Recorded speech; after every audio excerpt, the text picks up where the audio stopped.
આ તરફ અમદાવાદના વેજલપુરમાં વધુ એક ભૂવો પડ્યો છે, જેના કારણે વાહન ચાલકોને હેરાન પરેશાન થવાનો વારો આવ્યો છે. તો વાહન ચાલકોને હાલાકી ભોગવવાનો વારો આવ્યો છે. 20 ફૂટ મોટો ભૂવો પોલીસ ચોકી સામે જ નજરે પડી રહ્યો છે.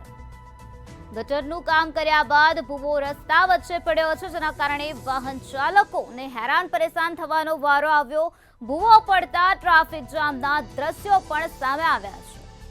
વાહન ચાલકોને હાલાકી ભોગવવાનો વારો આવ્યો છે. બીજી તરફ સ્થાનિકોને પણ અવરજવર કરવામાં મુશ્કેલી વેઠવાનો વારો આવ્યો છે. આઇકોનિક રોડ બનાવવાના સપના સામે શહેરમાં ભૂવારા જોવા મળ્યું છે.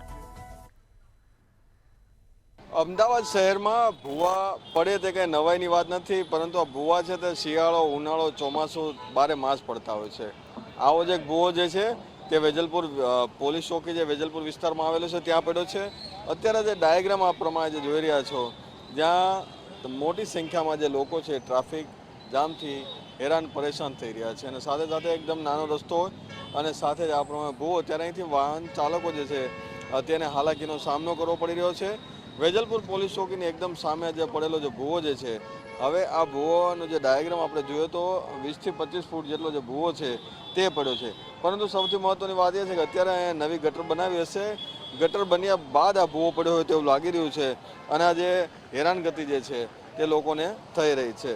પરંતુ જે ક્યાંક ગુણવત્તા વગરનું જે કામ છે તે થયું હોવાની પણ ઘટના જે સામે આવી હોય તેવું લાગી રહ્યું છે. કારણ કે જો ગુણવત્તાયુક્ત કામગીરી કરી હોત તો આ રીતે જે ભૂવો છે તે ના પડ્યો હોત, અને અહીંથી જે સ્કૂલ આવતા જતા લોકો છે, બાળકો છે, મહિલાઓ છે, તેઓને ઘણી બધી સમસ્યાઓનો સામનો કરવો પડ્યો છે. કારણ અત્યારે આપણે જોઈ રહ્યા છીએ કે મોટી સંખ્યામાં જે લોકો છે તે અહીં ટ્રાફિક જામમાં ફસાઈ જતા હોય છે, અને આ રીતે પોતાનો સમય વ્યતીત થાય છે, અને સાથે સાથે પ્રજાના જે ટેક્સના પૈસા છે તેનો પણ એટલો જ બગાડ છે તે થતો જોવા મળે છે. એટલે હાલાકીનો જે રોડ છે, અલગ અલગ પ્રકારના આઇકોનિક રોડ બનાવવાની વાતો કરે છે કોર્પોરેશન, પરંતુ ભૂવા અટકાવવાનું નામ જે છે તે નથી લઈ રહ્યા.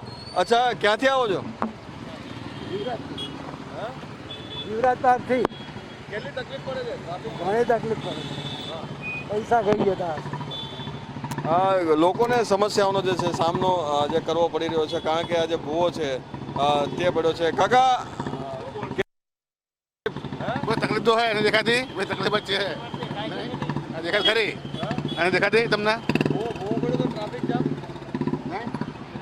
અચ્છા, એટલે કે લોકો જે છે તેને હાલાકીનો સામનો કરવો પડે છે. લોકોમાં રોષ જોવા મળ્યો છે, કારણ કે જે રીતે જે વાહન ચાલકો પરેશાન થઈ રહ્યા છે ભૂવાના હિસાબે. આવા ભૂવા છે તે પ્રજાના ટેક્સના પૈસા સારા રોડ બનાવે, સારી પ્રાથમિક સુવિધા માટે પૈસા વાપરવામાં આવતા હોય, પરંતુ આ રીતે જે કોન્ટ્રાક્ટરોની જે ગુણવત્તા વગરની જે કામગીરી છે તેની સામે પણ સવાલ ઊભા કરી રહ્યા છે.